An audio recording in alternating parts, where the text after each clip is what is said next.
Assalamu alaikum wa rahmatullahi wa barakatuhu. Bismillah ar-Rahman ar-Rahim. Alhamdulillah, we are back again with another episode of Rewrite Parenting. Today, we're going to talk about a very, very important part of our lives, and that is going to be our marriages. In our last episode, we talked about parenting and how our parenting impacts our childhood impacts our future parenting. So we discussed a lot of very important points in that episode. So I would recommend you all go and check that out. And today we're going to talk about another extremely important aspect of our lives, and that is our marriages. And to discuss that, I have with me Dr. Farhana Kuratulen, mashallah, here for to share her wisdom with us. Inshallah. Assalamu alaikum, Dr. Farhana. Walaikum assalam wa rahmatullahi wa barakatuh. Sister Binish, Jazakallah khairan for inviting me again to this podcast. And I think it's such an important topic and great work that you're doing. And inshallah, hopefully we will shed, some pearls of wisdom through this podcast, which will be beneficial, inshallah.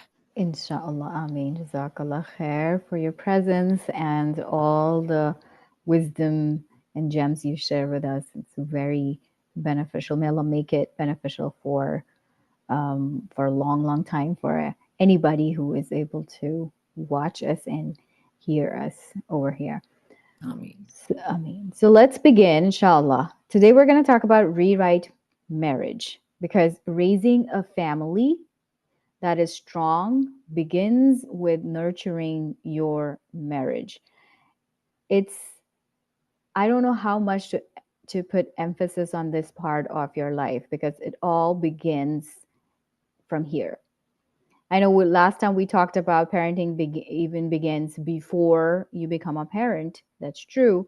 You need to parent yourself. You need to take care of your inner issues, your inner child, healing, and a lot of things. What we are just repeating what was done to us. So we need to work on our self awareness and things like that. But having a good partner, it's crucial. It is crucial part of any person's life because right partner can make your life and a wrong partner can destroy it. Subhanallah. So may Allah protect all of us from people who may be harmful for us and our future generations. And yeah, Allah help us connect with those, and in future, and this is my advice to those who are going to or thinking of getting married, that be very careful about who you marry. And why is it so important? It's very important because marriage and not just you, it's your life, it's that other person's life, and then it's the life of your children. And the marriage that is happening in this household is your child's home. The way you are with your spouse is how the children are going to see you, and they're going to absorb everything. They're going to learn a lot from you guys, how you two are behaving with each other. So, how the emotional climate between parents shapes the child's sense of security, self worth, and world view. We think that I can just have a baby and feed that child and clean clothe, and just help them become bigger. Just take care of the basic needs of that child is enough. It's not. Our responsibility is way bigger than that because this is an individual, this is a person, a human being that we are going to shape and releases into the world. And that's how the world is going to be in next few years. So whoever's coming out of our household are the ones, like right now it's us. We go out and we do what we do and how we behave. And then our children are going to be the future citizens of countries and this world. So, they are the ones who are creating the environment. Our vision today is to guide couples in becoming emotionally aware and spiritually grounded partners, recognizing that the way they speak, support and show up for each other directly shapes the emotional climate their children grow up in. It's important, right? Every plant requires a specific temperature to thrive, a specific amount of water, some plant food, fertilizer, things like that. It's not going to thrive if you put it in a different environment. So, for your child to thrive, you need to make sure that the environment in the household is supportive of that, inshallah. Our core message today is going to be how the marriage is a classroom for your child, and because they're learning every second of it. And then how you speak to your spouse, that becomes their inner voice. Subhanallah, the way you treat your spouse is how your child is going to treat your spouse. If they're not able to openly treat them that way, they're going to be thinking and feeling that about them as well. So be very careful when you talk bad um, about your spouse to them, and you talk bad to your spouse in front of them. So be very careful of that. And then we're going to discuss some peaceful, connected marriage is one of the greatest gifts, and how you should create that importance of it. And then how team is healthy, how you have to work as a team. You're not one person raising the child. It's father and the mother. So for that, your marriage has to be in a very good place so that you can talk about when the problems arise, you can discuss and figure out solutions, inshallah. So, Dr. Farhana, Yeah. let's talk about a little bit before the marriage. Mhm. When we are going into a relationship, let's say I'm signing a contract with a company, what Right. do I usually do? Yeah. Yeah, subhanallah, as you said, it starts all before, before the Mhm. marriage itself, right? Yeah. And yeah, and I like the analogy of the contract because, before you, sign up for a job contract, you are first, I think, you know very well what kind of a job do you need, Mhm. right? And you know exactly, if these things are there, I'm going to sign in it. If they are not going to agree for certain things, I'm not going to take it, right? So that you know very well. And we touched a little bit on, knowing yourself in the last session, right? Knowing yourself and what you have gone through and what is your, what is your personality. So I would definitely encourage, all of viewers to go through the Big Five personality test. This is a free online test. It'll give you a bunch of questions, around 50 questions, and answer them, and based on what you do in certain in situations, you just kind of have to click the answers, and it will kind of give you an idea of what is your basic personality type. And the reason this is very important is that now there are basically five main personality types, in the sense there are five different attributes, and everyone has different proportion of each attribute. So briefly, it's called the OCEAN. O stands for openness. It's that personality who is just kind of open to any adventure, any new style. They're risk taking. So that's the O. Then the C stands for the conscientious. The one who wants to do things in a particular way, very cautiously. Will go around doing things. Will accommodate others as well. That is the Mhm. C. The E is the extrovert, the one who wants a lot of people around, yeah, all of the time. They have fun when they have more people around. So that's the E. Then we have the A. um, and the A is the A is agreeable, which is kind of, it's okay. Everything is fine. They may not want it, but still they will agree. So A stands for agreeable, and N stands for the neuroticism. Neuroticism is they are very particular about what they want. They're a little bit. You'll find them anxious, and yeah, they will. The difference between the neuroticism type and the conscientiousness is both of them are very particular with things, but the N is kind of focused more on what the way he wants. He won't work around the other way. So that is the difference. So these are the basic, five flavors, if you want to say, which everyone Mhm. has. Mhm. And when you do the test, we will see which one, you'll find a couple of things you will be, high in. You might be in the very conscientious person, and open as well, open to risk. So the test will give you the percentage. So please do that. So to kind of, know yourself in very, very clear, much more Mhm. clarity. Mhm. And I would really encourage, encourage the other person also, whom you're going to talk with, ask them to do it as well. Yeah. Because the reason is the one who is very, very particular about the way they want, or the one who is high in the N type, they will go very well with the A type, with the agreeable personality Mhm. type. They will work very Mhm. well,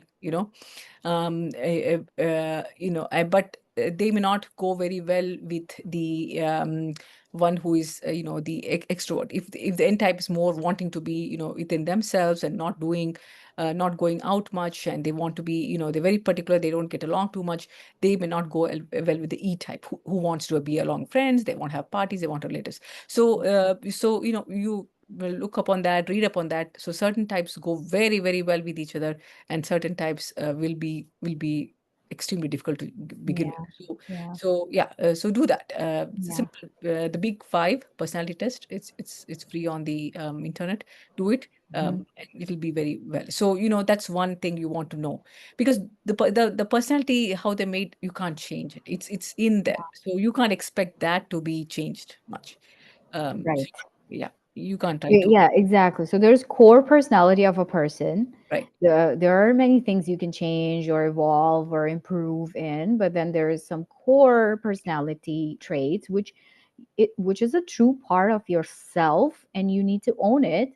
Yeah. And then you need to find people who are a better match for you. And it applies to any relationship, not only spouse, friends, and other people you come across. But spouse is important because you are living with that person, and you Yeah. are seeing the good sides of them, you're seeing the bad sides of them, you're seeing them angry, upset, sick, all of that. And it's not easy to bear if you are not uh, you know um, compatible to True. a big part amount. So you need to be working on knowing yourself, and then encouraging the other person to know themselves as well, so you, inshallah, with Allah's help, you find the right person. Then what else do you think they need to be talking about? Like we said, the contract. Marriage is also a contract, so you're not just saying yes, I like this person and let's start living together.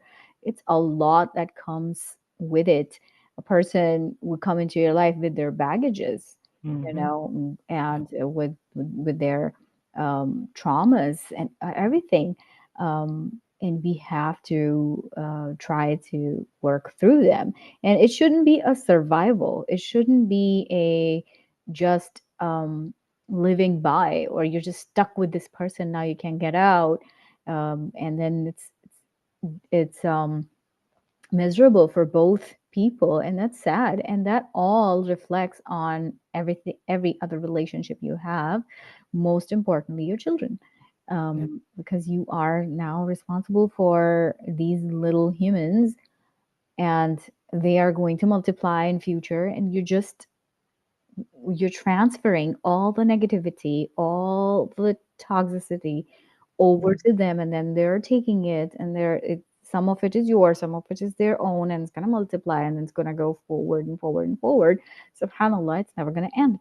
So that's why it's very important to know yourself and the person you are choosing to get married to. Like any contract, we need to know the pros and cons of the relationship we're entering, and so does um, our marriage should be like that. We need to take it serious. And I'm not saying take out the emotional element from it, because yes, attraction and love is also very important.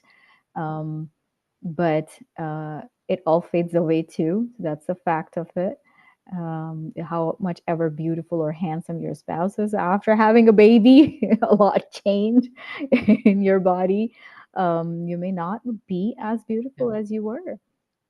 Uh, and you might get better. SubhanAllah, who knows? You know, people take care of themselves and they don't look their age as well. But happiness and love also keeps you young for longer and healthy for longer. So you need to work on building that kind of relationship that's not only good for your children, but also good for you, because, you know, eventually the children are going to grow up and move on with their lives. It's you two are the ones who are going to be with each other at that point. So, inshallah. So, what else do you think we should be talking about to our potential spouse?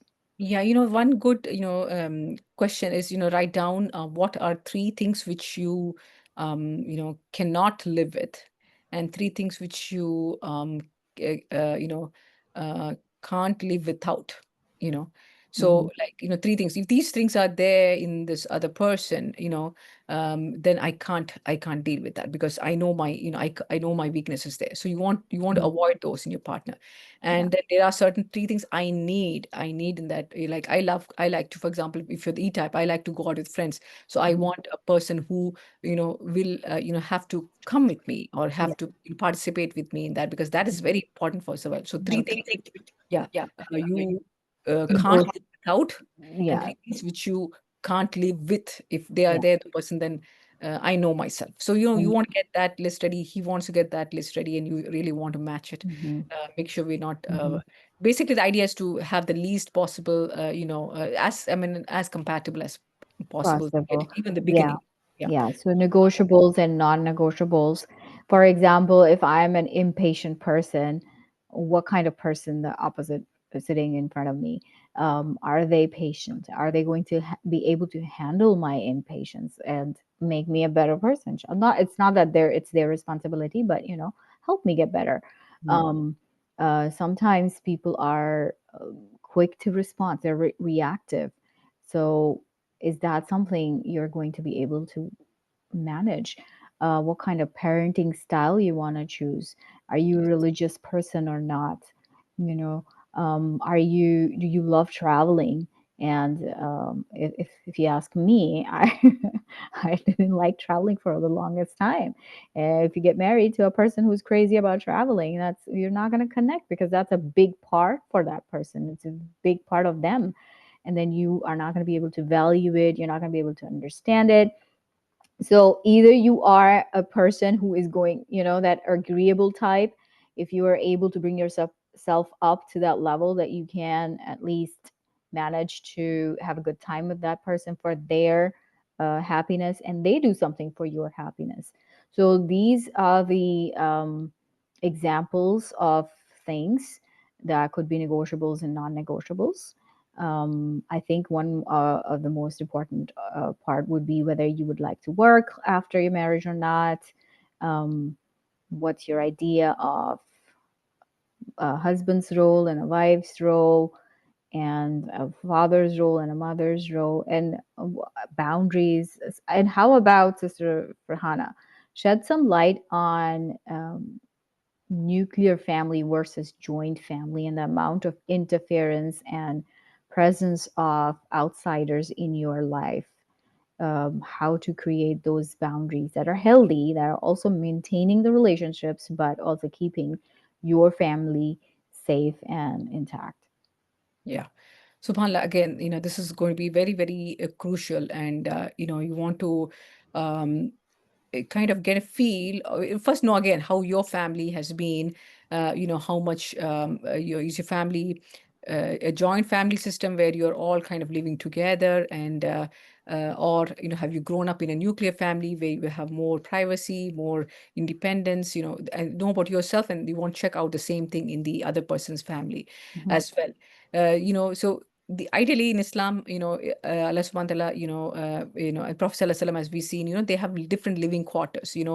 Having other people around is definitely going to help, right? You want to go out, you want to take some break, of course, you have, grandparents and khalas and, khalus who can take care of your baby for you. So it's good to have people around, but you need to have a living space where, you and your husband are the decision makers, and not having others deciding the main things for your kid, right? Mm. Yeah. So yeah, so that you want to gauge, it could be from your side as well, not necessarily from the Yeah. other spouse's side. Hmm. So so you got to know your family background as well, and the same thing you want to look there as well.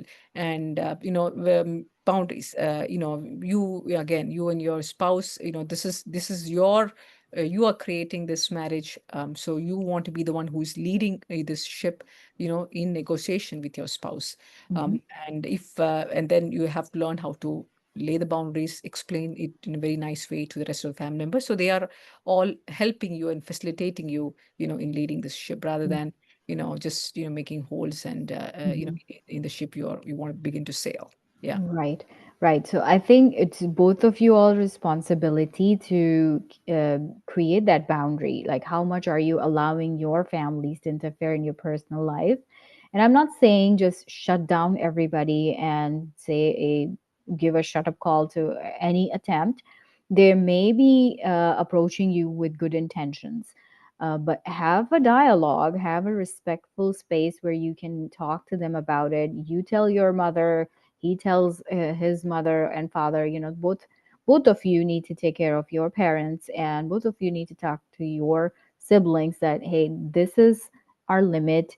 Don't interfere after this point, or this decision is already made, or it's between me and my husband or me and my wife, so let's stay out of it. I don't want things to go bad between us. As for example, if I'm a daughter, I don't want things to go bad between me and my parents and my siblings just because they don't like what my husband's doing.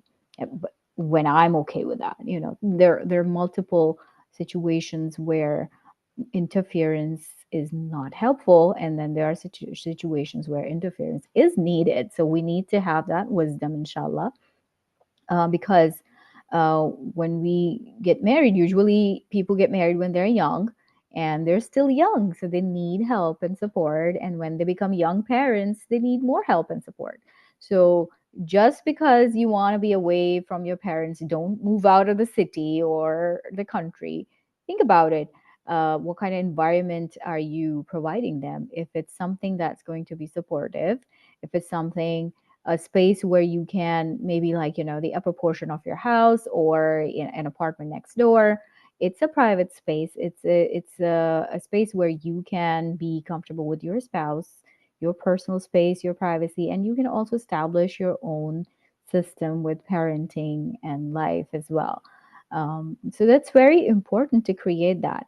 I personally, um, I'm not fully against joint family, but this is the kind of joint family I'm okay with, that you are next door. So Yeah. you can take care of your parents. So usually men are closer to their parents. That's what happens. That's what we see around us. So, and it's important for them because the parents are older now. It's our responsibility to take care of our parents. Either side of the parents doesn't really, it's not, there is no difference to that. Um, but usually a man's parents usually are with him and or close to him. So you need to be close enough that you can take care of them. You're not leaving them alone, and they can meet your kids. They can have a good time with them too. It's their time to enjoy their life with their grandkids. You can't take it away from them or the children, inshallah, and benefit from that support when you have it with you. And I think we can relate to that because we are sitting in U.S.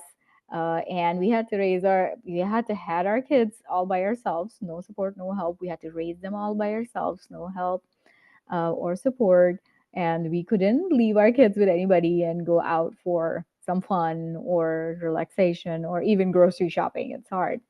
Right. So we understand that the support is very important. It's a village. It's a village that raise a child. But it's important to understand that there need to be healthy boundaries in that matter as well, inshallah. Yeah. So we discussed briefly how it is so important to talk to your potential spouse about um, how or what kind of life they are expecting um, past marriage, and how they want to move on or handle different situations and issues when they arise in their life. And I would briefly and quickly, very quickly, also touch upon if things don't go right, how do you want to manage, work on that? For example, if a marriage is ending in divorce, nobody wants that for themselves or anybody else, but it happens. It's the reality of life. How are you going to deal with that? You need to discuss that too. If things don't go well between us, are we going to be fighting and yelling and screaming, and then we're going to separate, and then we're going to have a battle, custody battle, and this battle and that battle? Oh my God, that hurts your child the most. Yeah. A broken family is actually a broken family, and it hurts the child, or the children are the ones who suffer the most in any situation, you know. So you have to be very careful and discuss that part too with your spouse, in case, just in case, if something happened and the children are involved, how do you want to handle that situation, inshallah. May Allah protect all of us. So let's go into the first part of marriage. Now that you're married, what do we need to do from this point on? The We will begin with telling our listeners that your marriage is their home. We're bringing in the parenting aspect of your marriage now, and we're going to look through your marriage, um, the kind of parenting you are displaying, and how you and your marriage is affecting your parenting, your children, and the household environment. So, what do you think, Sister Farhana? Marriage, how is the marriage their home? Yeah. So, subhanallah, I think, these two people, who are, gotten together, and, brought this new, new amana from Allah subhanahu wa ta'ala into this life, uh, they get to decide what is the, the climate of the home. Right? The kid is too little to kind of, other than expressing, its needs, basic needs, by crying, and, that is the only way the kid is going to make that environment. But it's the two adults in the home which are setting the climate, and it is so the vibration, the the flavor, that is all set by the interaction between these two people. So that's how they are setting this environment for the baby. Now, if it is, if they're, the parents love each other, they respect each other, they are, keep maintaining each other's dignity, then that's a vibration in the home. And and if unfortunately, if you have two members who are, on the other end of the spectrum, what the one which has a lower quality is going to triumph. Though the other person, one person may be a, may be a very, respectful and dignified, and really loves the other person, uh, but the person who is not, unfortunately, the wavelength is going to be at that negative wavelength. So yeah, so that is very, very important. Mhm. And these vibrations are, these wavelengths, these vibrations, the kid can sense. So do not assume that the baby is just an infant, it's not sensing. No, trust me, even in the even when the kid is in the Mhm. they're going to sense it, they're going to feel it. And it is very, very important as to how their the brain development is affected. Inshallah, we'll be touching this more detail in the in the developmental aspects of the even the hardware of the or the brain, how it gets affected. So it is very, very important as to what climate or what wavelength of energy Mhm. you're setting in the home between the Mhm. two Mhm. spouses. Yeah. Yep, yep, absolutely. And we need to remember that our children are our mirror. Yeah. SubhanAllah, the hadith of the Prophet Sallallahu Alaihi Wasallam, it always comes to my mind when I think about this situation, that we are mirrors to each other. Believers are mirrors to each other, and it's applicable in every single relationship. Mm. SubhanAllah. True. It's very, very prominent in spousal relationship and Yeah. children, your children. The way they Subhanallah. behave most of the time is the way they've seen you behave, whether or not you realize it. Because sometimes all of a sudden you will hear a word and you wonder, how did Mm. they know this word? And you Yeah. think a little and then you realize, oh, Yeah. hmm it's me. It's what I said one time when I was upset. And I didn't even know that they were listening. I was in my phone, Uh, in my room on my phone. I was right. talking to somebody. I don't know. They, Sponges, huh? yes, yes, Subhanallah. absolutely. Every single thing, the way you talk to your spouse, the way you Mhm. deal with the situations, the way you work on your arguments, and the way you make up with each other afterwards.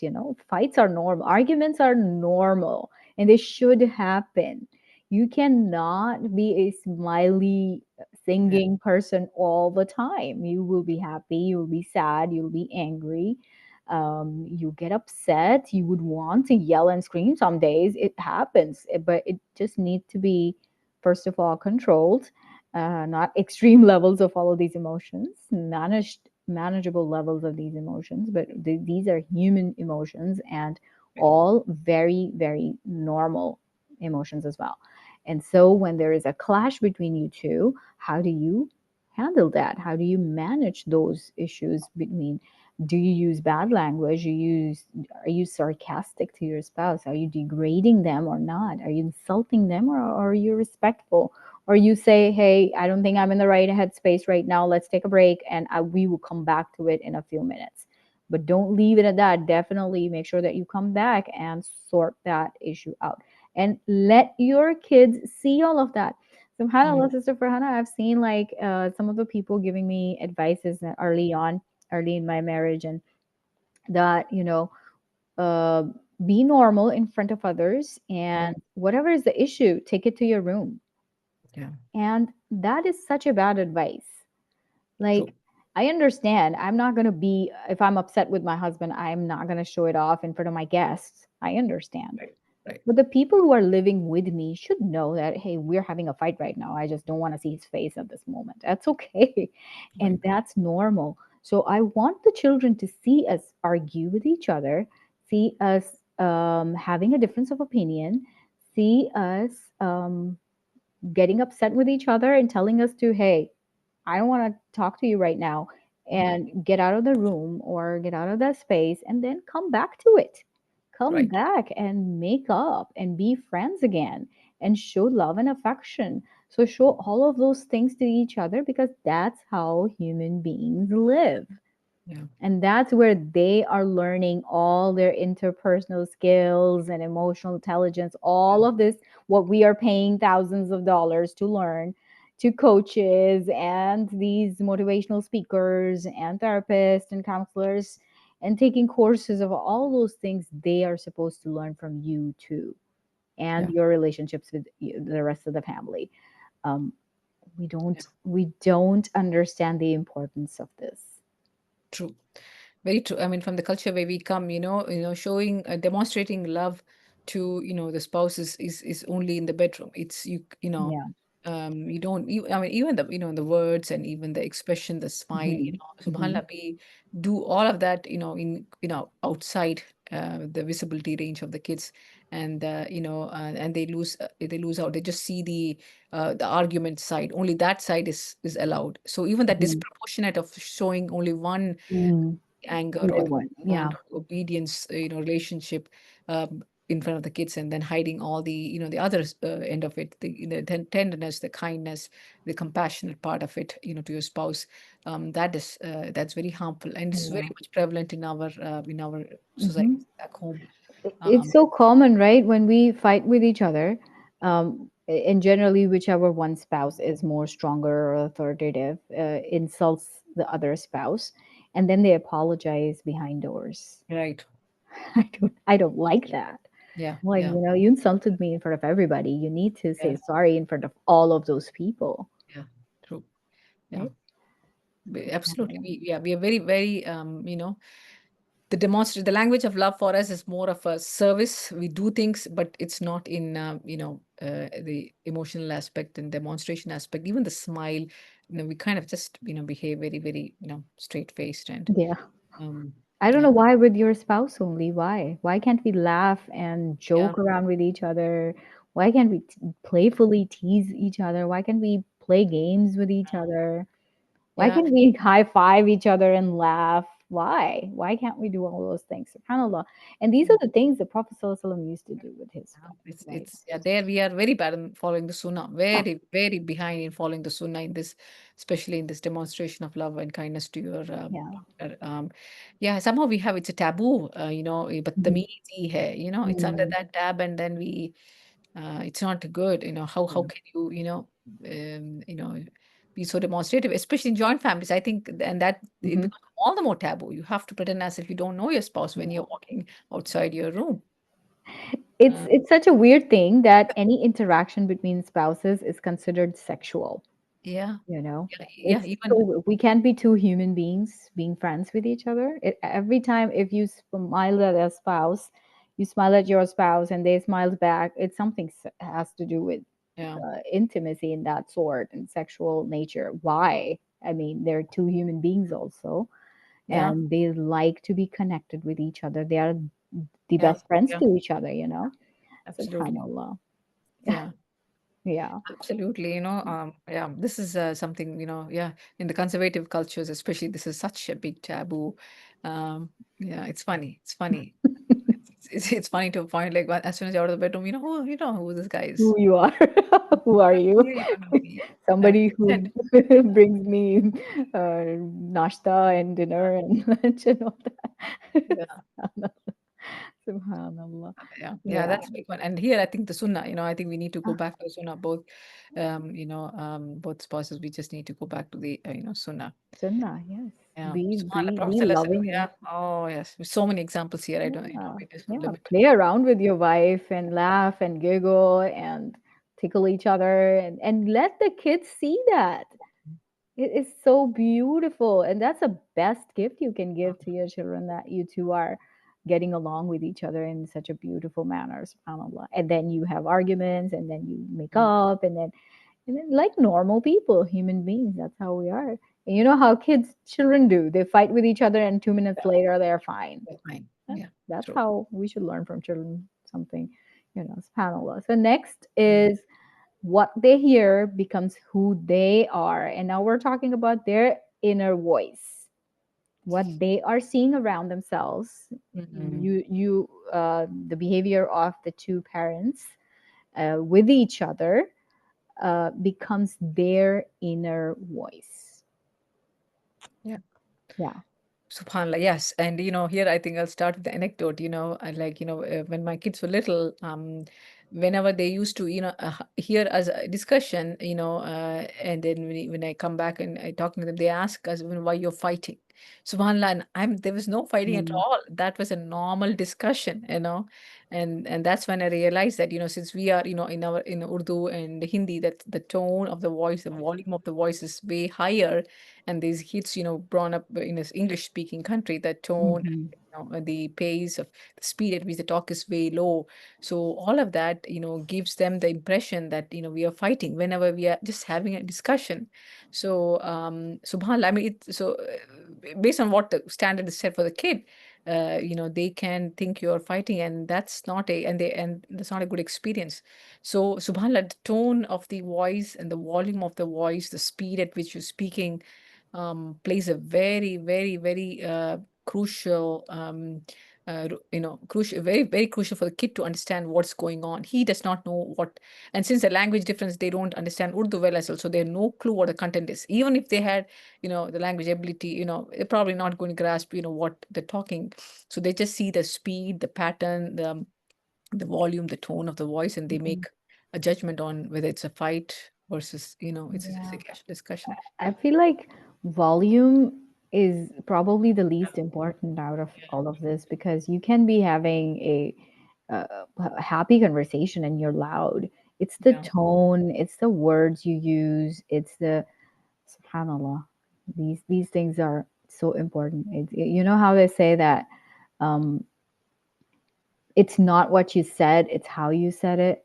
Yeah. Is so important. So Absolutely. when you are having an argument, make sure that your voice is not so loud that it's going outside your house and the whole world is now aware of your argument at the house, and or you're using foul language, you're using, you're accusing each other of things, and you're cursing each other's parents. These are all like disgusting things. You don't want to do it. It's bad for you, and it's bad for your relationship, and it's worst for your children to observe all of those things. Yeah. And that shapes their self-worth. That's who they start believing that they are. And shed some light into different types of personality that emerges from this. Some kids are going to believe that it's my Mhm. fault that they're Yeah. fighting. Some kids are going to copy Yeah. one of the parents, because that's what they're seeing as normal behavior in their household. The girls usually see the mother's behavior and or the father's behavior, and start believing that this is how men are, and Yeah. that's how I'm gonna live, or they become rebellion. SubhanAllah, so many things. Yeah. Yeah, yeah, subhanallah, absolutely, and I think for the girls, you rightly said, they are going to see their, the standard or expectation of the man whom they're going to marry, cannot be a higher standard than what they, saw at home from their dad, right? So they will accept this kind of Mhm. behavior from their spouse as well, right? And then in the boys, and he's going to be, he's going to be totally okay with treating his spouse in a negative way, if that's what your dad has been doing, right? Thinking that that's acceptable, so he's going to get that standards of how the spouse should be and how they can be treated from your your behavior between yourself. Yeah, subhanallah. And again, the kids, some kids can be, some of them can be extra sensitive, right? So those kids, who are watching into what's happening between the spouses, looking at the facial expressions, looking at how your eyes and brows, and whether you're smiling, or whether all of body language, they're very very good at picking all that. They will make conclusions, and Mhm. it's extra sensitive kids might think that they are the reason why you are, Yeah. you both are quarreling. And they may have a sense of, they may develop a sense of guilt, and as you said, the self-worth. They may feel that they're not good enough, or they're not worthy enough, the self, the identity or the self-worth is, they just, self-esteem, they just put it low, way down, and this is a will be an ongoing problem for life. It doesn't go away. It's that's it, you're making them that way. So very very important. And some girls, who might be sensitive, and they may be very mature, they might start now trying to see how they can, they may start planning how to make these events less. Now they might be becoming your parents and trying to do things so that this doesn't happen. So Mm. especially girls might take on that role. Let me try to make this house a better place, whatever I can do. So subhanallah, and the amount of energy they can put in at such a young age, Yeah. it can be too much. Also, like sometimes you see both parents being so immature that the eldest child takes up the responsibility to be the parent in the house, both Subhanallah. the siblings, because the parents are unfortunately not mature, not present, not aware of what they're doing and how it's affecting the family. So, this Yeah. one child who is maybe a little bit more sensitive and mature enough, and I think that's lucky for the younger siblings, but for that child, they needed to grow up sooner than they should, and become the parent for the other kids, and that's not fair with them. Yeah. And then eventually, like you said, they have to be the parents for their parents. That's Yeah. sad. It's very Yeah. sad. In the wrong way, in not in the right way, because yeah, eventually all the parents grow old, and then they need our love and support just like a child would, but that's like when they are 80 or 90, that kind of age group, not when you are young parents. So yeah, be very aware of how you are dealing with each other in the household. Conflict. Yeah. It's such an important part of our lives. Conflict is the place where you grow in your relationship and in your personality as well. How is a conflict a classroom for the kids? It's kind of an extension of what we just talked about. What, how can we make it a space where they benefit from it? Yeah, absolutely. Yeah, conflicts are bound to happen. I don't think, I don't think, we are giving that, idea that your marriage has to be, 100%, perfect, happily ever after. That's never going to be, the case. I never set that expectation either. There is conflict going to be there. And how we deal with the conflict, itself, the kid is going to learn how to deal with conflict. It'll be able to handle happening of a conflict, in a very healthy way, plus the techniques, how you're dealing with. So all of that is, you're just showing a demo for that, Hmm. based on how you and your spouse are going to deal with the conflict. Again, the healthy conflict, will have, a very, always there will be dignity and respect maintained throughout. That is kind of going to be very, very, very crucial. A healthy conflict will have the proper, tone, right? And if you know that, you're kind of not able to maintain that dignified and the respectful tone, then it's time to take a break and come back and revisit later. So it's going to have the tone, that, so then the discussion is going to be, towards being creative and finding a solution, rather than just dumping the blame on each other, right? So they see that how you're working together to come up with a solution which works for both. So you're showing that problem solving and the creativity aspect as well in a healthy conflict. Yeah, and I think the key thing is how that the maintaining the dignity and the respect of the person through it all, and understanding that people are different in their personalities, even in their weaknesses. They are different, they have different, ways of different perspectives, and you got to respect that. I think that respect and dignity and the privacy, not letting it, not letting that, not breaching the privacy of the person, telling that conflict to everyone else, is in a joint family system. So privacy, respect, and dignity has to be maintained, bare Hmm. minimum. Yeah. Then of course a creative solution. You show it Yeah. all. It's a demo. Yeah. Yeah. So see how important it is for a child to observe all of that is because this is how they're going to behave outside the house. It's not only about their future marriage, when they're going to grow up and they're getting get into a marriage, and then they're going to behave with their spouse. It's not only about that. Conflict resolution, conflicts are part of our daily life, and knowing that, having the skills to work towards a resolution and solution needs to be applied everywhere, with your boss, with your colleagues, with your friends, with your cousins, with your siblings, and with your parents even. And that's how you maintain and build the relationships. And that's why we will talk about how once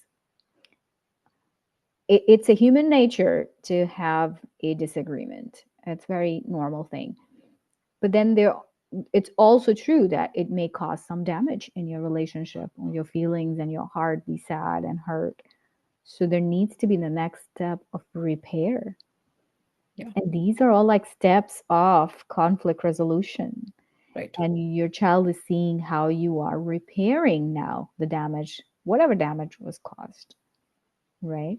Whether you apologize, or whether you emotionally regulate yourself, or whether you reconnect, or whether you like penalize yourself for hurting, somehow. Um, or okay, now you take your spouse out to dinner because yeah, I crossed the line, so I should do something like that. Doing something to make it up to them, um, and coming back together as a team, because you are a team against that problem. You're not against each other, you're against that problem. So you need to understand that. How important is repairing, Sister Shimana, Yeah. Sister Farhana? Yeah, yeah, and absolutely, subhanallah, again, repairing is basically your, showing the kid that it's not my ego versus your ego, it's not a game of ego and who won, right? That power conflict. You want to show that it's not about that. It's rather, living in a harmony between each other. So that is definitely one thing, and that things can get better. You give yourself time. 2 days, 3 days in Islam. 3 days is kind of the time when all the hormones are just going to flush out of your system, and you're going to be back to your baseline, and then you're way in a easier position to come and repair. And apologize and admit your mistake, showing the humility, right, as well, that yeah, I can be wrong, Hmm. I'm vulnerable, I make mistakes. So all of that is very, very important, and the kids become resilient with seeing that repair can be done. um, yeah, again, hiding the conflict behind doors, the kid will be, the first conflict they see in their life, they are going to be devastated. So again, as you said, it's not a good idea. It's good for them to know that conflicts is a part of human being, and to also show that it's something which can be fixed. And as you already mentioned, it's something that you grow and become better from that repair. Hmm. Yeah, I'm just giving an example of a skin. Whenever you have a Yeah. tear and the Yeah. repair happens, or the bones, fractures. After the fractures happen, the bone repairs, and a lot of calcium comes and sits, and that bone becomes way stronger and better than the one versus before the break. Hmm. Um, It's subhanallah, it's amazing how you mentioned that hadith, and we hear a lot when we, if you listen to somebody who is a motivational coach or interpersonal coach, they would tell you to, a communication coach, they would tell you to take a break and come back, and we just said the same thing. But did I just realized by you mentioning that hadith that that is exactly what the prophet taught us, that no more than 3 days. yeah, Like you said, that 3 days is a time when you are calmed down, and things, when they become a little past, then you are kind of able to forgive and let go, and you're at your baseline, and then you can think better, think rationally. But you have to go back, so you can't cut off. So yeah, subhanallah, I mean, hundreds of years ago, this was told to us that no more than 3 days. You yeah. can't be upset with your brother more than 3 days. Subhanallah. And now we are like telling people, hey, take a break and come back. Let them know that yes, we'll come back to this situation, issue, and we're gonna solve it. Our deen is so complete. Subhanallah. Absolutely, absolutely. And again, basically when you're in anger and a lot of cortisol and all these hormones are released in the body, right? Some people more so than the others, and it just takes some time for them to all get out. Some people can get into the loop of overthinking, and so they keep on generating this hormone for some day, for more. In a loop, they can regenerate the hormone again and again. They can just, even they're sitting in a room now, but they're just thinking and getting angry, like thinking and getting angry. They can just do that as well. But in 3 days time, your gland is going to be tired and it's going to say, enough, there's nothing more to produce. I'm empty now. And so you will calm down. So if the other person is taking that time, after 3 days, you will find him very close to his normal baseline, even in the chemically within his body, and it's going to be very easy. Yeah. Hmm. Yeah. Hmm. Subhanallah. Yep. Yeah. Let's move on to the invisible work of love. These are the things you do for each other in front of the kids. Yeah. How do you show them that you guys are in love with each other and are going to stay together in thick and thin, and love each other, respect each other, and can't be without each other? Yeah. Yeah, subhanallah. And again, I think here comes the blessing of any calamity. And the best time to show this is, any calamity befalls you, it's a blessing.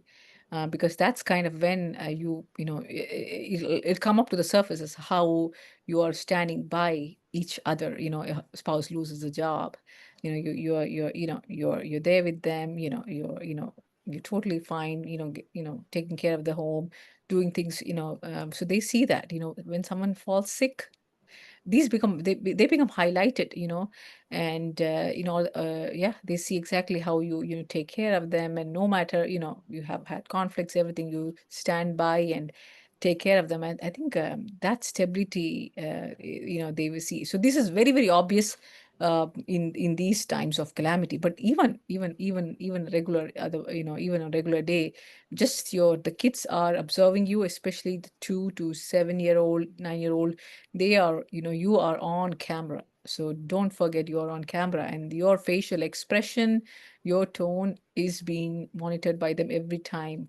That, that smile, that that lack of that brow, the frowning of the brow, just, relaxed face, your body language is showing them everything, that smile, that, glance of the eye, and that appreciation. Subhanallah, again, subhan, this again hadith, I'm sure Prophet Sallallahu Alaihi Wasallam's, this area is the sunnah we lack, and all again under the cover of, it's easy to, do that in front of the kids. So I wish we kind of yeah, uh, Yeah, get subhanallah. over that and be a little bit more demonstrative. And I struggle with that. It's not easy.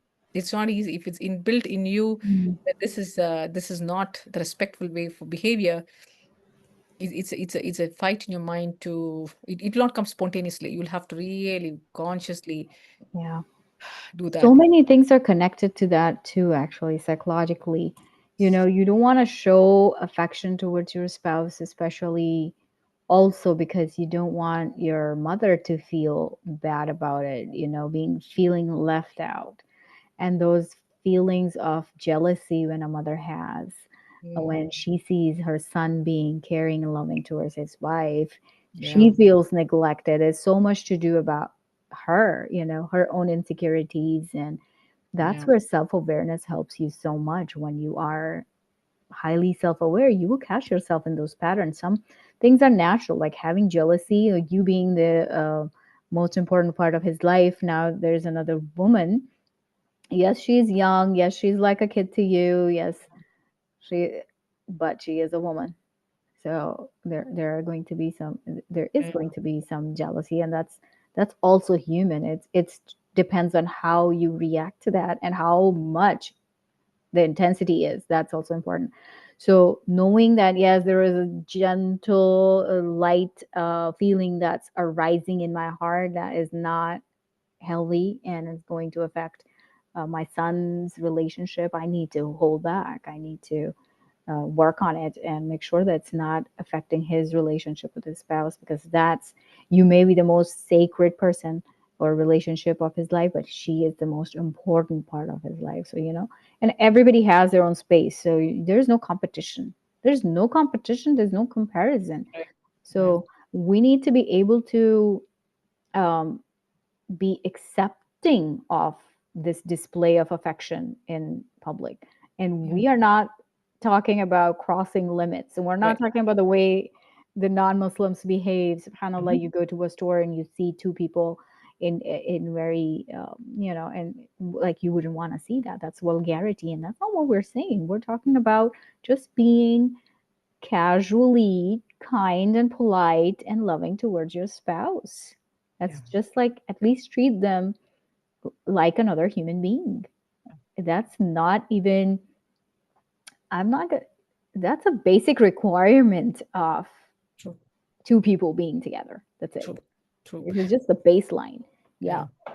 Yeah, I mean, this reminds me of, I mean, we are better with friends than we are with spouses. Can you imagine? Yeah. So, yeah, I think, yeah, I mean, we are cheerful, we are in a good mood when you're with the Mhm. friends, you're smiling, we're listening. I think we just have to treat our friend, my husband, like a spouse, or treat our wife like a, friend, because Mhm. that's very easy. That's in the culture we've been taught how to behave with Mhm. friends. I think Mhm. we just need to, yeah, see our spouse in the light of a friend. Yeah. Our behavior will be automatically become right. Yeah. Right. And that's why Allah subhanahu wa ta'ala says that you are a libas for each other. You cover each other, you protect each other, you guard each other.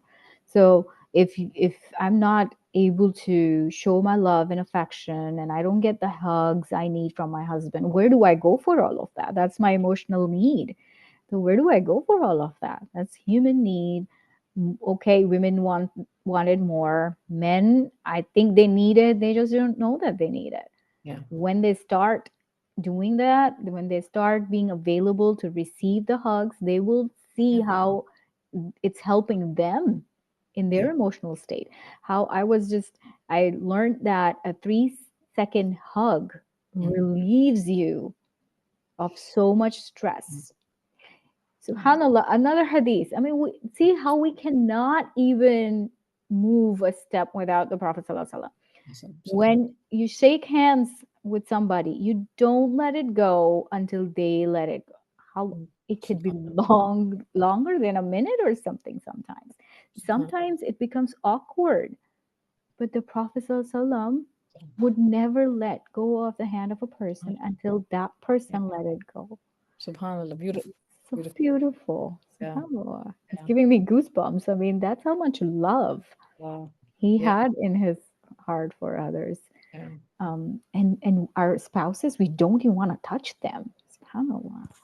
It's not, and, and, and we need to be comfortable not only hugging our spouses, but with our daughters and our sons and our brothers and our sisters. And there are, of course, limitations to every relationship.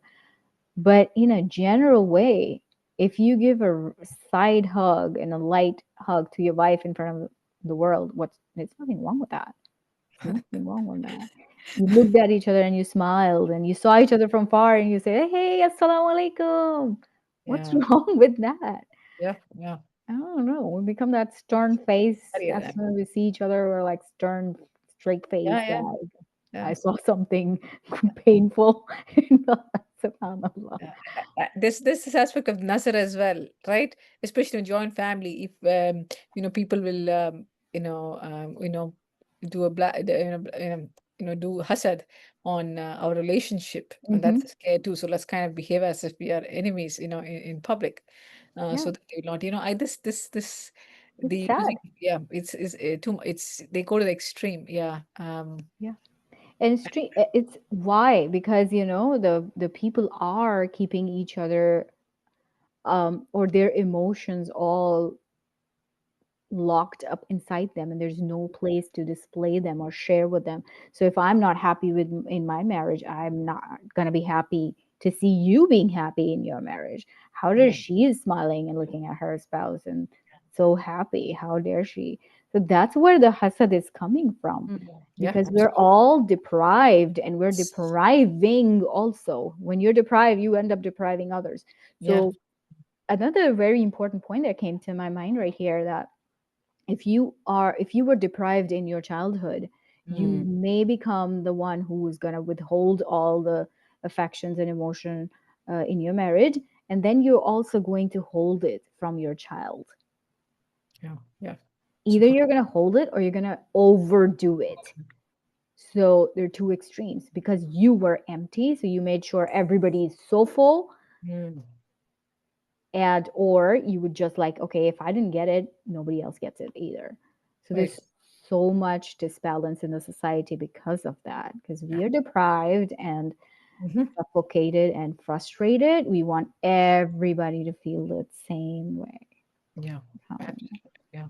that's Yeah. sad. I think, going back again, the self, I think we don't know who we are. If you ask me one thing which we kind of need to not only teach everyone, but also make them experience, it's that who we are. We are the progeny of Adam alayhi salam. So we already stay at a very, very high level. So we have to know that self-identity aspect of ours, and that has to be manifested behavior of the other through dignity, respect as well, and and privacy. So without these, what happens is we become deprived, as you said, and insecure. And once we're insecure, then the entire hell, breaks through. Psychologically, we are a mess. We are, insecure. People are going to be watching. Oh, the wife is here. Let's see how the husband's. They just watch you. Because you are very, very, very insecure. Yeah. Mm. And insecurity and lack of self identity is the underlying, is a hollowness which kind of just leads to all of it. And the evil eye is true. It happens, the jealousy, the hasad actually um, hurts the happy marriages, and they end up in either divorces, or they're just unable to be happy afterwards. It does happen. SubhanAllah. May Allah protect all of us. So Ameen. let's move on to, and I'm going to combine these 2 points, that how resentment becomes the third parent in our relationship, and how from partnership to parenthood and back again. Um, yeah. So how do we work around those lines? How partnership is important in parenting, and what role does resentment play in our partnership with each other? Yeah, so one like this, when you talk about resentment, and giving that smile, that oh, this is gone case, apparently there's a study done in this in the circle of the psychologist, and they, when they come for counseling, couples counseling, they can see within the first 30 seconds or first 1 minute, the counselor can see their facial expression and tell that this marriage is going to end in divorce. And that's by that, the side smile or the resentment, I given up. Hmm. Once that is there, it's a ticket that this is going to and that comes, when this resentment which has been built up and up, Hmm. and there's no hope of the hope of fixing it is they've completely given up, and they've completely, checked out, of the relationship. And that's the marriage is going to end. And usually when and especially if women is in that state, then I think she's goes so much into within herself, and she becomes mentally It not does. exactly sick, Yeah. but yeah, not able to be the spontaneous person who she is. Hmm. And she's not giving anything out to the kid either, so the kid senses that neglect. And then the father might, if he's going to be out, he's going to spend out, more, extramarital affairs, all kind of, porn addictions, all that kind of just, creep in from the side. And the parents at this point, I think their kid is no longer a priority, because their brain is not able to even handle their own self and pain and stuff. Yeah, I think the kid is no longer in the radar, and Yeah. he's, a passive observer of what is happening. He will, he figure out he's on his own to figure it out from now. Um, Hmm. And so that's where the disturbed personalities arise. Those parents are no longer present in that child's life. So either they are taking care of themselves yeah, emotionally, psychologically, and then, or they're also probably taking care of their siblings. And there's so many different types of personalities that are unhealthy, mm, emerge from this situation. And the parents may look that they're together, but they're not. It's not yeah, a marriage. It's better to be divorced in that state, subhanallah, if you can't work with each other anymore. So how important is partnership? What yeah, we're from partnership, now we're shifting into parenthood. Now, we worked on our being a partner for each other. We're good for each other, and now our kids, and yeah, back again. So, we have to um, make sure that we're not losing each other in the parenting. Yes, when the kids are become a part of our lives and they come into our lives, they take up all of our energy, all of our attention. But what about you and I? What about me and my husband? Are we still trying to make time for each other? Are we still loving each other? So mm, it's important to reclaim your identity as a couple, because, like I said in the beginning, the kids are going to grow up and they're going to move on into their lives. They're going to get married, they're going to move out, they're working, Allah knows where. It's you too who's going to end up being with each other. So you need to invest in yourselves, and your relationship from the beginning, so that later in life, 20, 30 years down the road, you're still loving each other, you're still enjoying each other's company. And it's so important to do things together. So what is what should it look like? I'm a partner to my partner, as well as I'm a parent. So how do you balance those two things? Yeah, again, it goes hand in hand, right? So, you have to understand that being a partner, is going to help your kid, help in your fulfilling your parenting obligation in the best possible manner. So we cannot really let go of this, of this partnership, as a spouse. You cannot let that go. Taking care of, basically, again, at least the needs, the needs of you and the needs of the spouse must be met.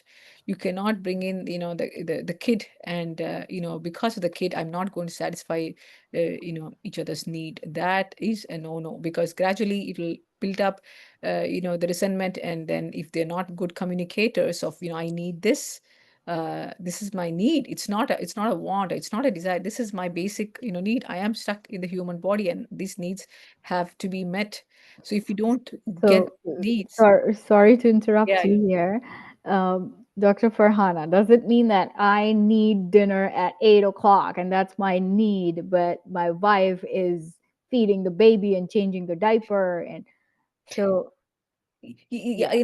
the needs again is actually, I'm talking about more basic, more internal needs. Like, again, it's going back to the dignity, the respect, the love, the touch, the intimacy, in a relationship.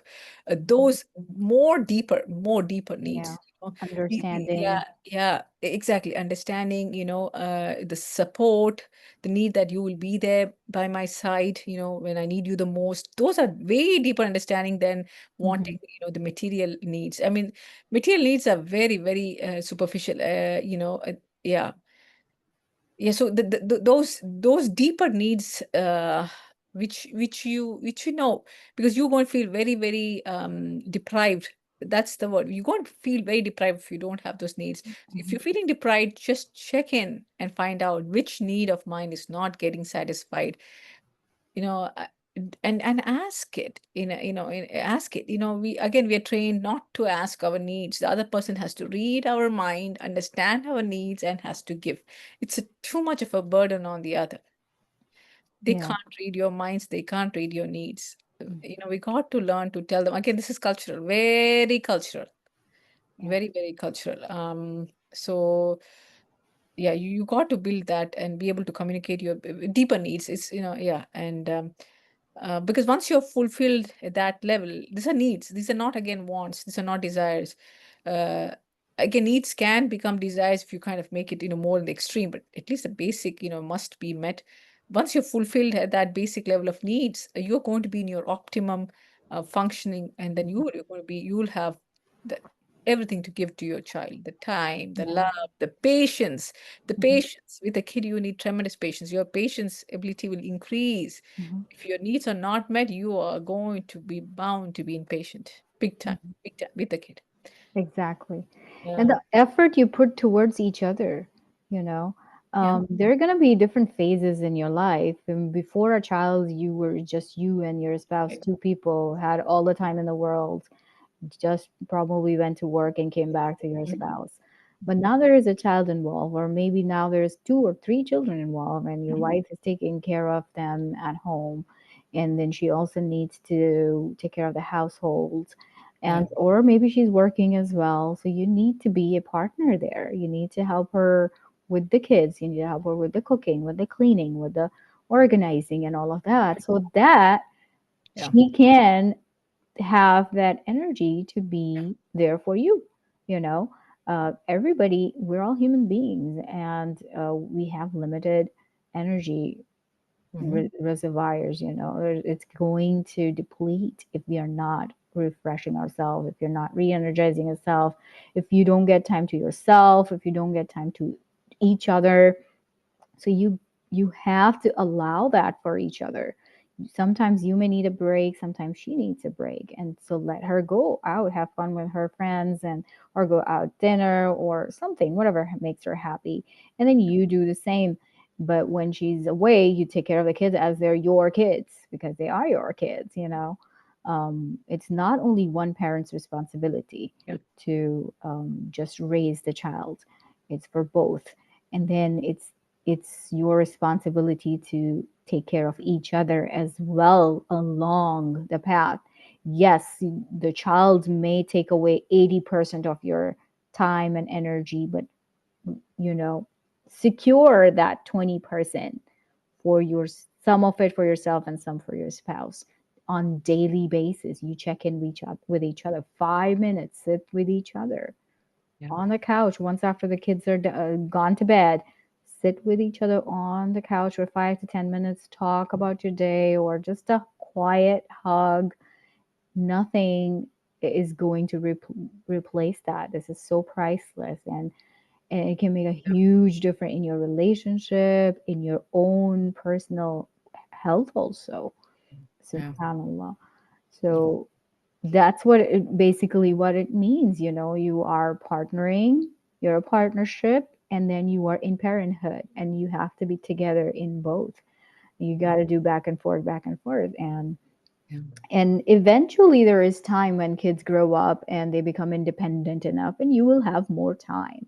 When they're babies, they demand more attention, and when they're older, and eventually when they are adults, then they're not even there in your life anymore for the most part. And then you have yourselves for each other all day. That's another problem. SubhanAllah. Yeah. Subhanallah.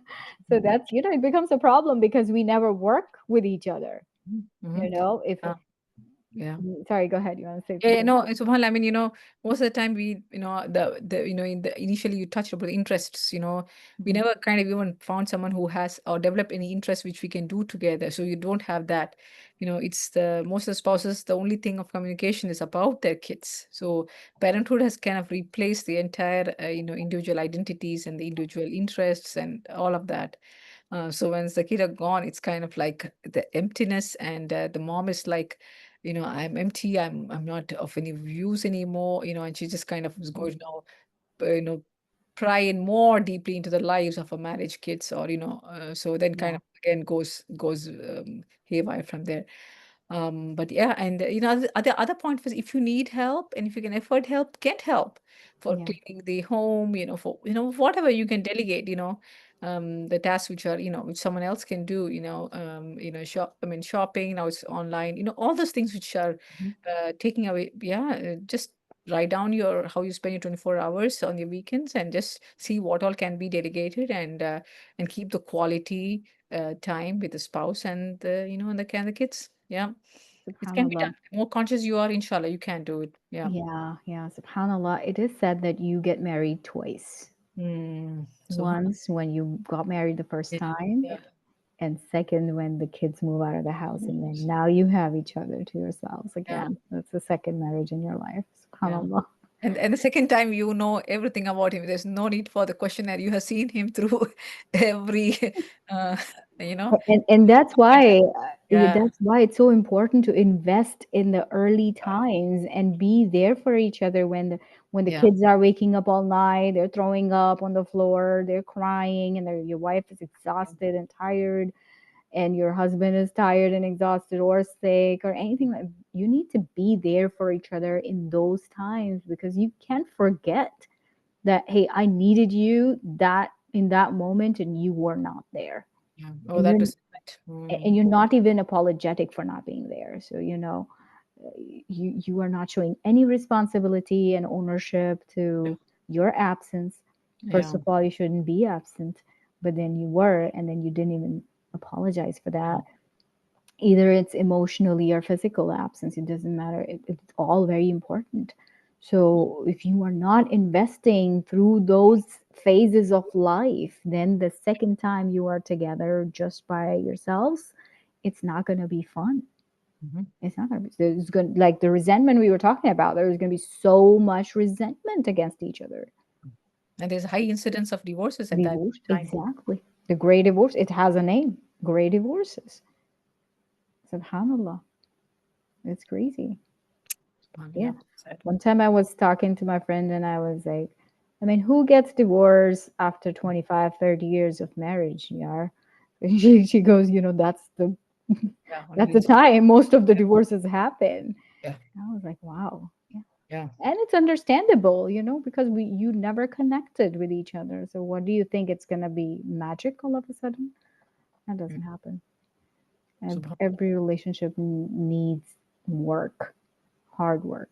Yeah. At the right time also. Mm. At the True. right time. And the mindset, right? You got to enter marriage with the mindset, right? I mean, Mm-hmm.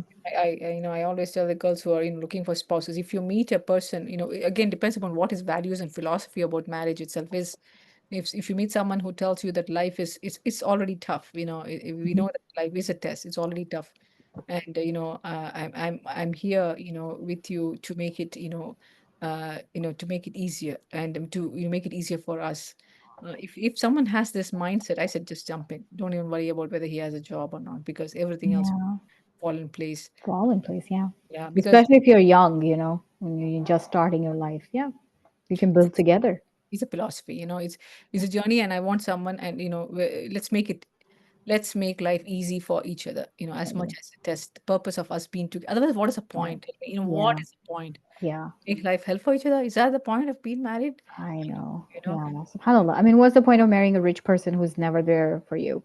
Or a very, very beautiful Yeah, lady and then she is yeah, emotionally not fit, or yeah. Not SubhanAllah, meeting your needs. immature person and doesn't have any Yeah, skills to keep the family together, and, anything. Um, what's the point? Exactly. Like, why would you intentionally want to make your life miserable? So yes, like you said, the mindset, it needs to be intentional. very Your intentional. life needs to be intentional, your decisions, everything. um let's move on to our next point, and that is, I think it should be a light bulb moment in our lives. It should be something we need to reflect all the time, and a question we should be asking ourselves all the time. Is my childhood still parenting me? Mhm. Yeah, Yeah. true.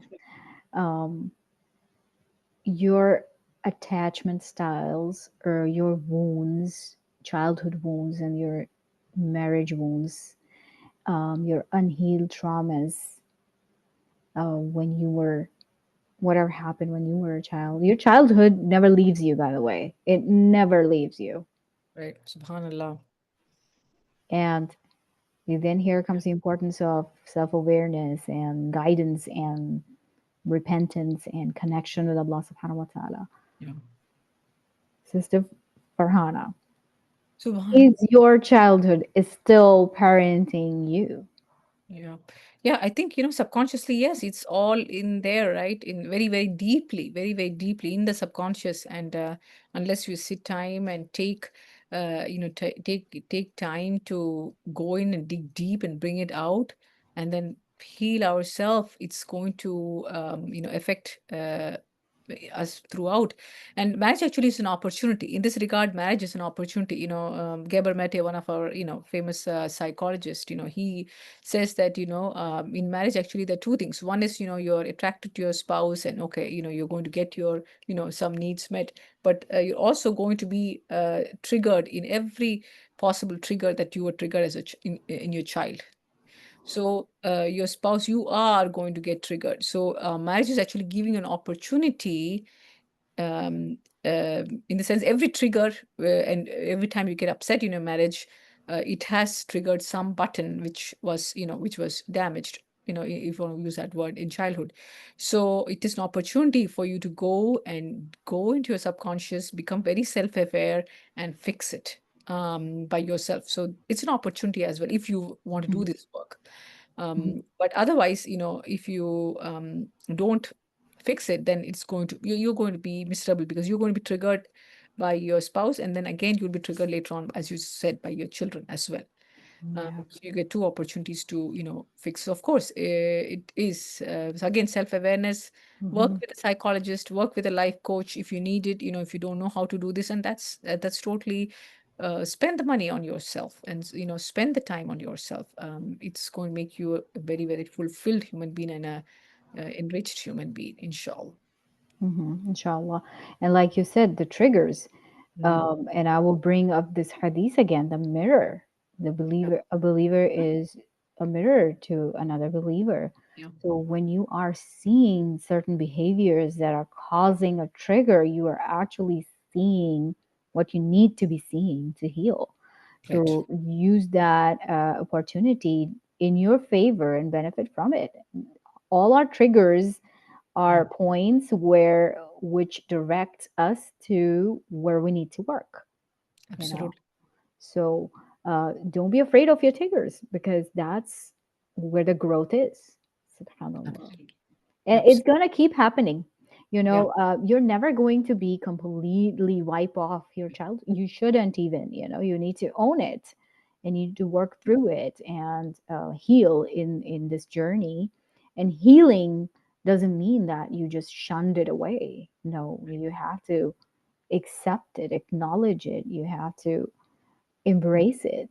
Mhm. And then you have to make a choice of taking a different step Yeah. and do the Absolutely. right thing. And that's healing.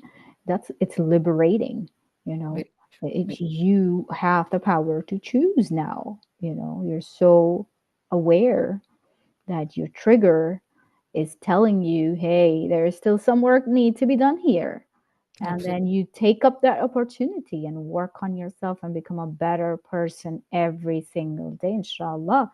Like the Prophet ﷺ encouraged us to work on our Mhm. today, that our today should be better than our yesterday, because if not, we're Yeah. doomed.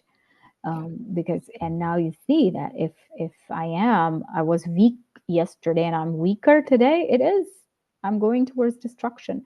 So if I was weak yesterday and I'm a little less weak today, that's where we need to be. We're not like going to be 1 second flip and then everything is happy and healed and flowers and breeze. That's not what's going to happen.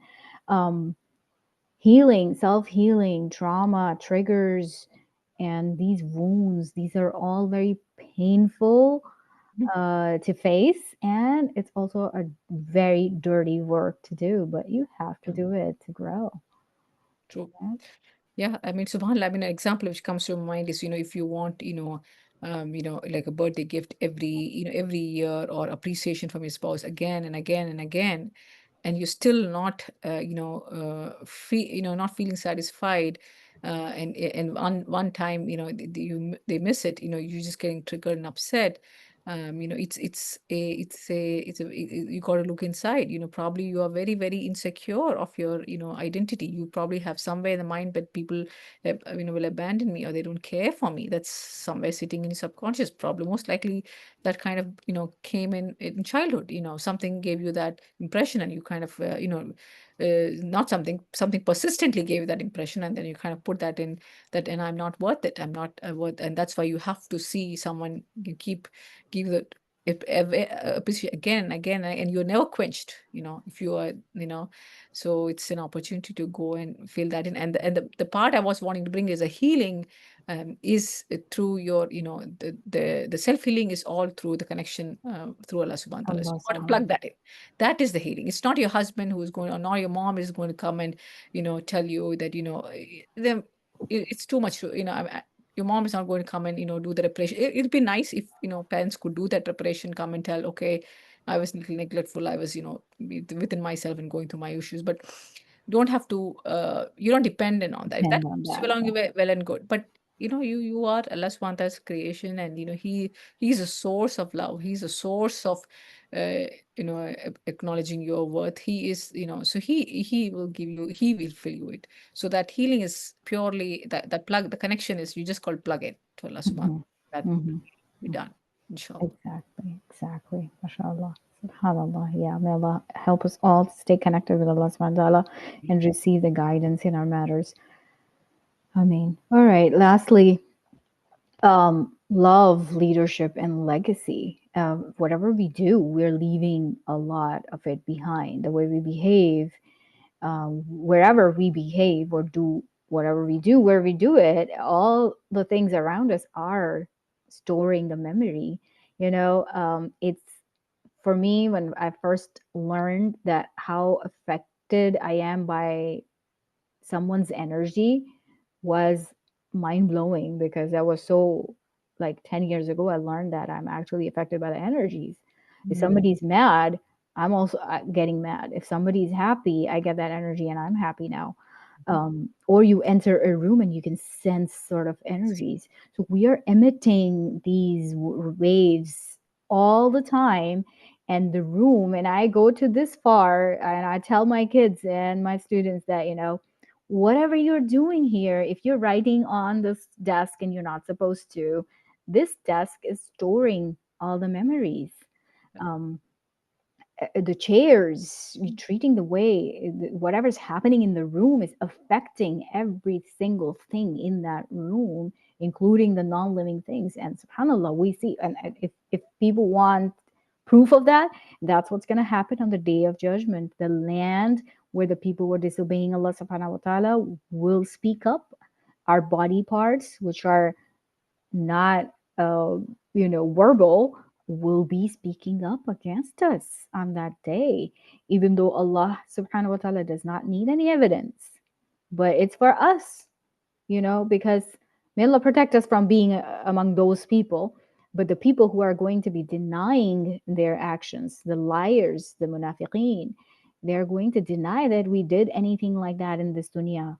Then Allah will order the body parts and the land and the areas and things, other things, to speak Yeah. up for the person's satisfaction. You can't lie anymore, and that person is going to shush their body parts that they don't know that I'm trying to save you from fire, and they are obedient to Allah subhanahu wa ta'ala, and they're going to say what they're supposed to say, speak the truth. So our energies, our actions, our behaviors, our thoughts, all of it is storing around us. If those non-living things are affected so much, how much do you think our children are affected by that? Or you're not only limited to your children, you're actually affecting 7 generations down, subhanallah. So this is so important to realize. The other day my son was talking to me, and it's so funny that he was says, "Mom, I think you're too opinionated about how I should be raising my kids." And I'm Mhm. like, "What do you even mean by that?" I don't understand what you're trying to say. Well, he meant that I try to teach him how to be a good father. um, then I was like, yes, because that's what my responsibility is, to teach you to be a good husband and a good father, and then make sure that you're doing all those things. So I'm going to be there. If I'm there, inshallah, I'm going to watch out for your kids because they're young and they can't speak up for yourself. So if you dare to do anything wrong to them, you're not going to be in good Yeah. a situation with me, because I will fight for them. So I'm not thinking about myself right now or my child. I'm Yeah. thinking beyond. I'm thinking about how my grandkids are going to be, because if this person I'm raising, the way I am behaving is affecting my child, and then he is becoming a person who's going to affect my grandkids. So you see how far it goes, and it goes beyond that. Ibrahim alayhi salam, Yeah. he made dua for the so much later. Ibrahim Yeah. alayhi salam was way before the Prophet sallallahu alaihi wasallam. So he Absolutely. made dua for a prophet, and because of his dua, Rasulullah sallallahu alaihi wasallam came into this world for us. And then he made dua for the progeny. We're all like progeny of Ibrahim alayhi salam, and we call him our father, and the Rasulullah sallallahu alaihi wasallam called him his father, and how we honored him in the du'as, and we're going to share the dua inshallah in a bit. Um, that he was thinking for thousands of years down, and we only think about me and my kid. Yeah. It's not limited to that. We are leaving a legacy for the future generations. So how important do you think is understanding your role as a leader in their lives? And the leadership is not limited to father, it also extends to the mother, because the Right. children spend a lot more time with their mothers than their fathers.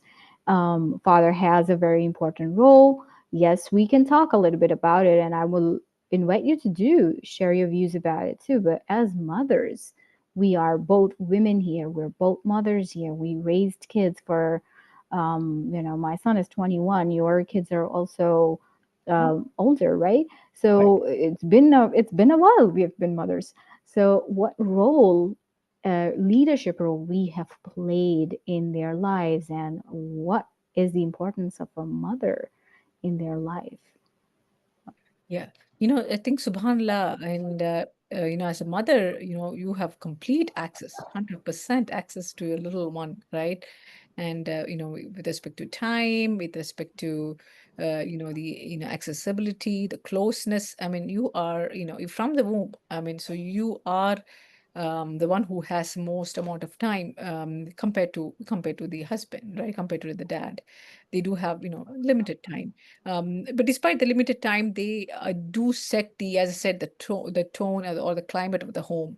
um, you know um, and they do set your level of functioning as well, because this is a very close, is a close, not exactly a close one, but a very close environment. So if they are not having good relationship with you, you're kind of going in survival mode and fearful mode, then you're not going to be present with the kid, though you're physically present with the kid. So they definitely set the tone. So dads, though they're not really spending that much of a time in the home, Mhm. and indirectly by affecting you through Yeah. there comes the importance of the relationship in the marriage. That's kind of why we spend so much time in that.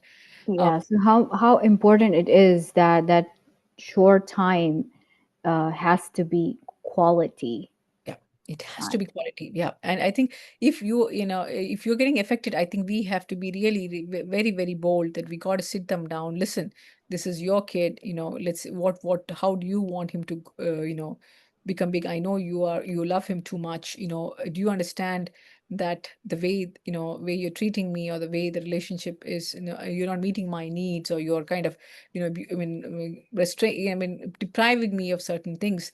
This is affecting me so much, and I'm not going to be able to do a good job, for your kid whom you Mhm. definitely love a lot. So sitting them down, having that conversation is going to be very, very important. I mean, I don't think women should think that we can be heroes or the sacrificial people who can not get the father involved and do this. I know Asya Anha, Maryam radhiyallahu anha, they have done that on their own.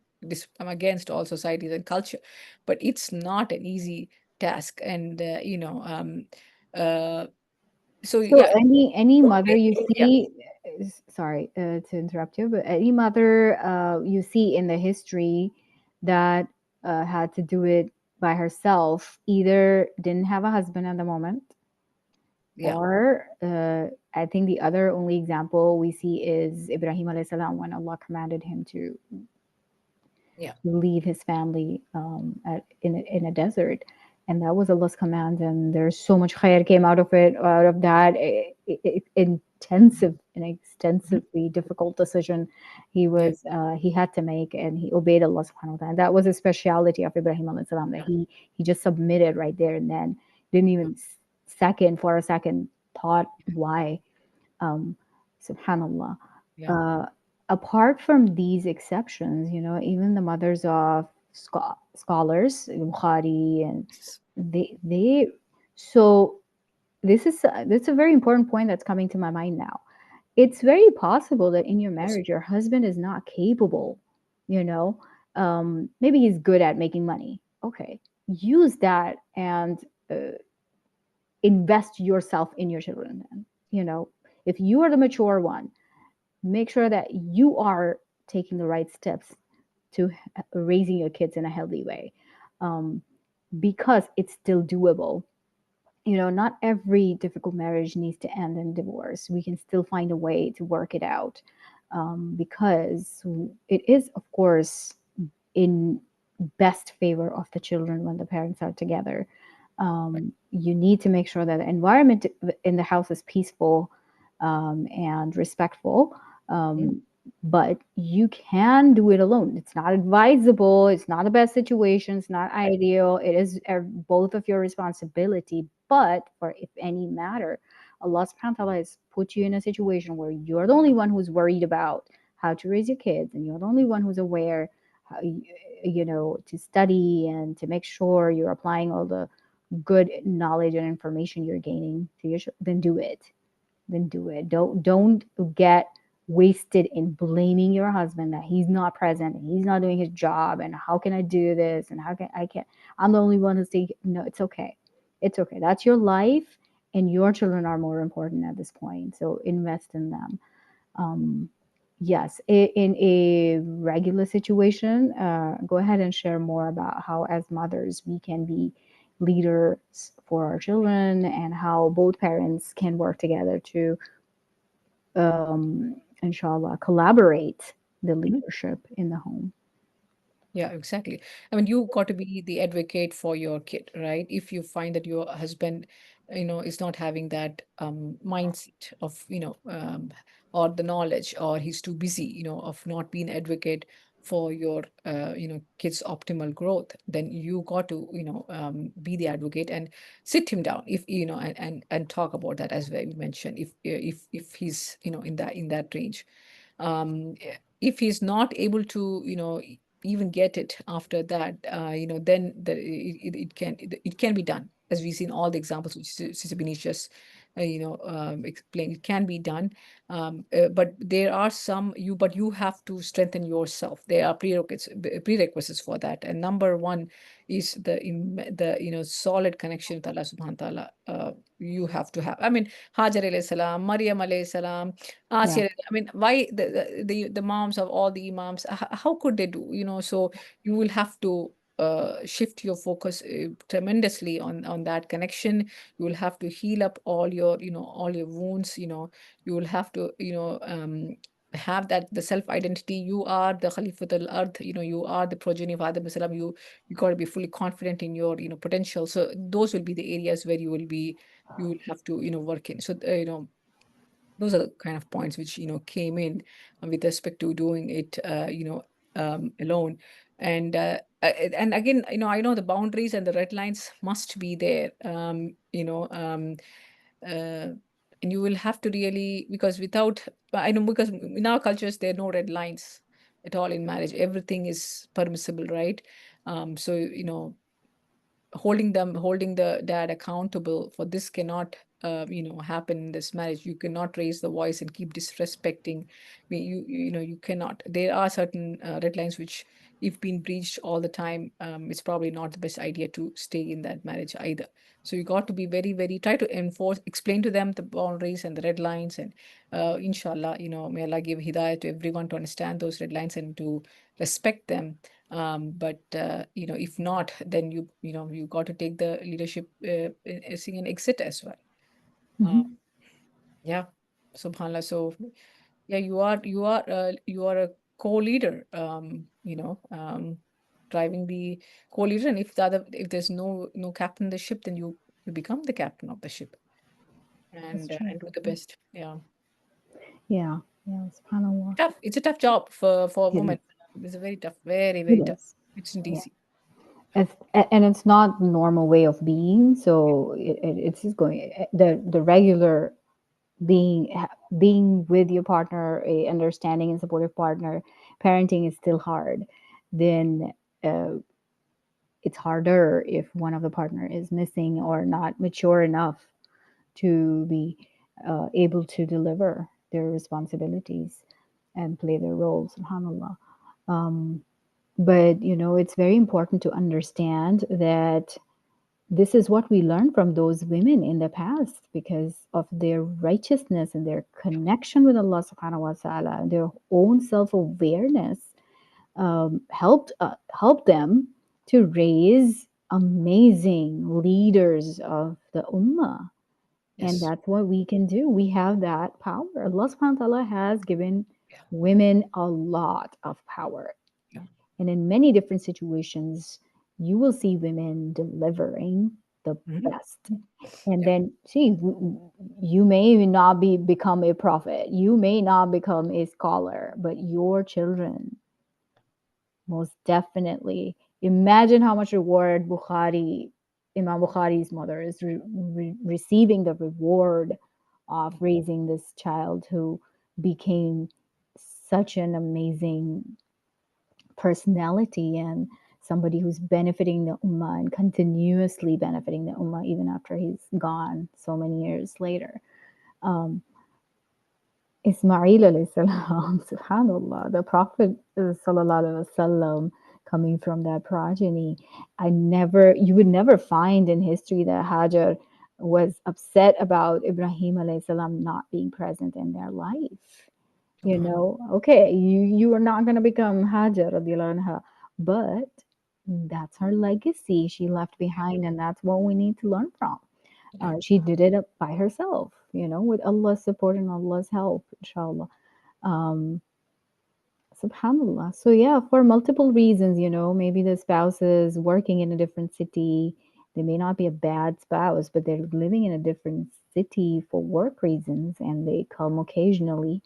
You're not supposed to be upset with them because they're working hard to earn and provide good living for you. Yeah. It is definitely going to be harder, and that spouse need to appreciate that as Mhm. well. So, you know, wherever you are, you're not going to be misuse anything against each other, inshallah, and love and honor each other. And that's what, when the children see that, that creates a beautiful environment in the house. And then you raise amazing change makers and leaders of the future. Subhanallah. Absolutely. Yeah. Subhanallah. Yeah. SubhanAllah. So, as we were talking about Ibrahim alayhi salam towards the end of our session today, he's the leader of the Ummah, an amazing, inspiring personality, excellence, model of excellence. Subhanallah. He made this dua for us, and Allah subhanahu wa ta'ala chose his dua and has mentioned it in the Quran for us to receive. And this brings a lot of hope to our lives. And, you know, after doing all what we're supposed to do, we also need to ask Allah for the children that are becoming um, beneficial for the world and bringing honor and barakah to the ummah, inshallah, and be Allah conscious individuals. Um, and the dua is أعوذ بالله من الشيطان الرجيم ربنا هب لنا من أزواجنا وذرياتنا قرة أعين وجعلنا للمتقين إماما. O our Rabb, grant for us from our spouses and our children coolness of our eyes and make us the leaders of the muttaqeen, the ones who fear Allah. Ameen. Ya Rabbil Alameen. Um, so for that, we are seeing how the parents need to be righteous first. You know, you're asking Allah to make you the imam of the muttaqeen. So if the followers are muttaqeen, then the imams have to be higher than that level, right? To be deserving of having those children who are muttaqeen, you are being that leader. Subhanallah. You're True. being the right leader. So all the mothers we just mentioned, and the grandparent of those two young kids, where Musa alayhi salam and Khidr went to, fix their wall. The grandparent was a seventh generation grandfather, and Subhanallah. he was a righteous man. And Allah subhanahu wa ta'ala sent a prophet and the most knowledgeable man of that time to fix a wall just to protect their gold or treasure buried under there. That's what happens when you are a righteous person, when you're working on yourself and you're conscious and you're aware and you are connected with Allah subhanahu wa ta'ala. Allah takes care of your generations. Subhanallah. Yeah. Alhamdulillah. Alhamdulillah. Shukr Rabbil Alameen. Yeah. Subhanallah. It just goes back to understanding, who we are, our relationship with Allah subhanahu wa ta'ala, our purpose of parenting, looking the kids as a way to, as amana from Allah, and inshallah the kids will help us connect better, easier, more to Allah subhanahu wa ta'ala again. Um, yeah. Subhanallah. Yeah, Just, subhanallah. It's a beautiful. beautiful dua, subhanallah. It just reminds us that we need to be the leaders um, Yeah. first, the right leaders first, inshallah. So that's working on yourself again. Mhm. We are towards the end of our session, Sister Farhana. Any closing remarks? I'm going to share the reflection questions with the listeners in a bit, but I want you to share any departing advice or wisdom or closing remarks, whatever you want to say. Yeah, yeah. I think, subhanAllah, again, entering into marriage, make sure we have that conversation with the spouse that, we are going to bring this, the aman of Allah subhanahu wa ta'ala in this world, and we want to do a good job, of it, and not be ashamed on the or embarrassed on the day of judgment. That's the last thing we want to be. And that's one thing. And the second thing is, our tone, our so you got to really take care of ourselves, and this will show up in your tone, in your facial expression, in your in your energy, and that is kind of what the kids are going to take in, especially in the young age. So be very, very cognizant of that. And thirdly, work on your relationship with your spouse, invest in it, communicate, and inshallah, and of course, your connection with Allah subhanahu wa ta'ala has to be strong. Sure. Inshallah. Yes. So the most important relationship after Allah is your spouse in your life. Allah, yourself, and then your spouse is the most important relationship. So definitely invest in it. Alhamdulillah, we're at the end of our session. I will share a few reflective questions, which I would encourage all our listeners to ask yourselves and ponder upon to learn more about yourself and make sure that whatever you're finding, whatever your answer is, if it is in alignment with Quran and Sunnah, very well. If it's not, that means that's another trigger, you need to work on it, inshallah. So it's self reflection, it's for you to get better, inshallah. Ask yourself, what did I learn about love from my parents?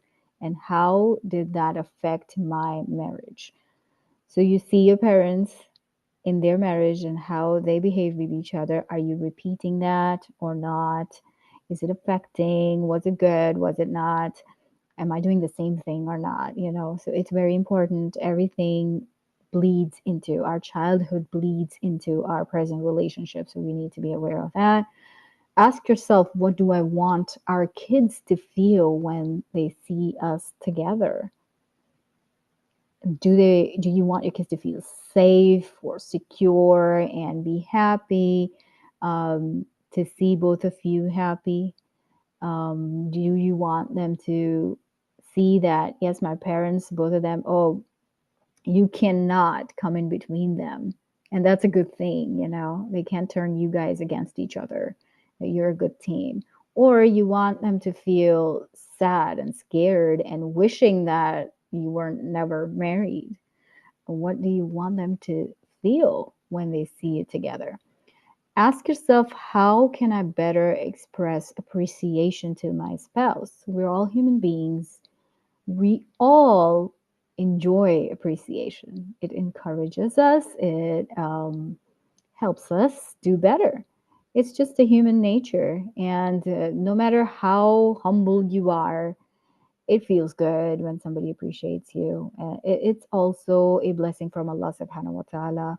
That's how Allah also brings appreciation in our lives. So be appreciative and be expressive of that appreciation, be verbal about it, be action oriented about it. Love, respect, and honor are verbs.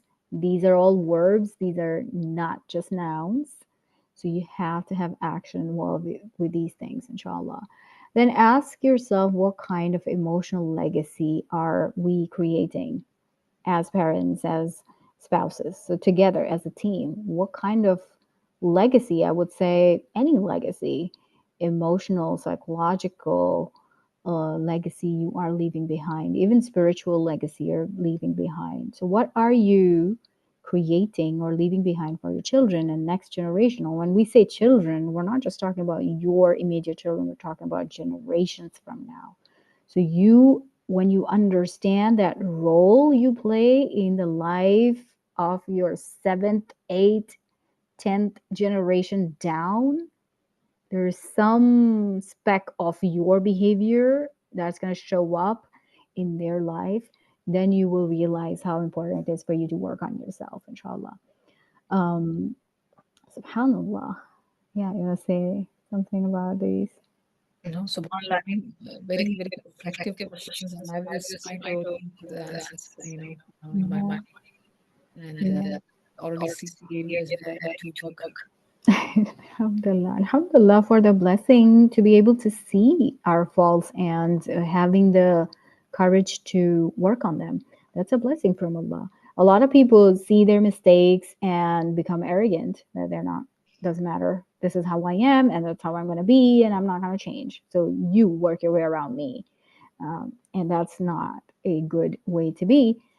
It's very unhealthy. It's not safe. It puts other people in a very difficult position. They don't want to be around you anymore. Um, and then there are people who see their mistakes and they work on them and they get better. And these are the people Allah subhanahu wa ta'ala loves. Allah doesn't want us to be perfect. It is only Allah subhanahu wa ta'ala who is perfect and ever will be perfect. We are never going to be perfect. We're never aiming for perfection. We are aiming for improvement, progress every single day, inshallah. So, with that, let's end here tonight. It was a wonderful discussion, very beneficial and fruitful, inshallah. May Allah put a lot of barakah in it. And I pray that everyone who listens is able to benefit from it and it helps them improve their marriages and in return improve their parenting and their relationships with their children.